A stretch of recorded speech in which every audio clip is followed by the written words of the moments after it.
25 ലക്ഷം രൂപ എനിക്ക് പോയി. എൻ്റെ ഒരു ബിസിനസ് ക്ലോസ് ചെയ്തിട്ട് ഒരു 25 ലക്ഷം രൂപ എനിക്ക് പോയി. സോ നിങ്ങൾക്ക് അങ്ങനെ എന്തെങ്കിലും അവസ്ഥ വരാൻ സാധ്യത ഉണ്ടോയെന്ന് എന്ത് ചെയ്യണം, ബിസിനസ് ആയിട്ട് ശ്രദ്ധിക്കണം. പ്രത്യേകിച്ച് ഇപ്പോൾ പുതിയതായിട്ട് എക്സ്പാൻഷന് പോകുന്ന ആളുകൾ.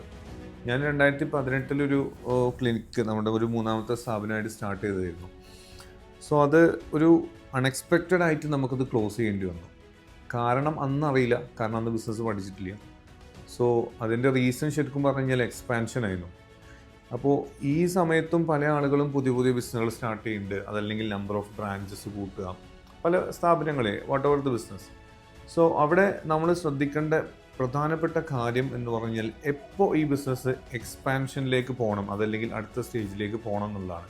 എനിക്കതന്ന് ഐഡൻറ്റിഫൈ ചെയ്യാൻ പറ്റാത്തതിൻ്റെ ആണ് ശരിക്കും ഒരു വലിയൊരു റിഗ്രറ്റായിട്ട് ഇപ്പോഴും ഫീൽ ചെയ്യണത്. സോ ഞാൻ എപ്പോഴും കാണുന്നവരോടും അല്ലെങ്കിൽ ബിസിനസ് ചെയ്യുന്ന ആളുകളോടൊക്കെ പറയുന്ന കാര്യമാണ്.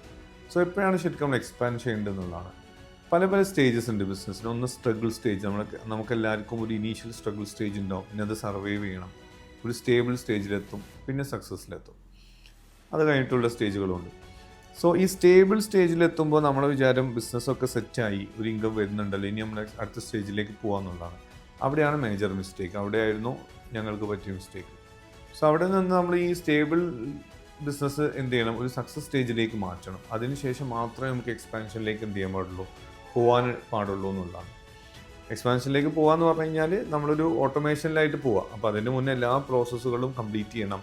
ഓരോ ഫങ്ഷൻസും കംപ്ലീറ്റ് ചെയ്തിട്ട് മാത്രമേ പോകാൻ പാടുള്ളൂ. അതല്ലെങ്കിൽ എന്തായാലും നമ്മുടെ പൈസ പോകാനുള്ള സാധ്യത വളരെ കൂടുതലാണ്. അപ്പോൾ എല്ലാവരും ഇത് എന്ത് ചെയ്യണം, നന്നായിട്ട് ശ്രദ്ധിക്കണം.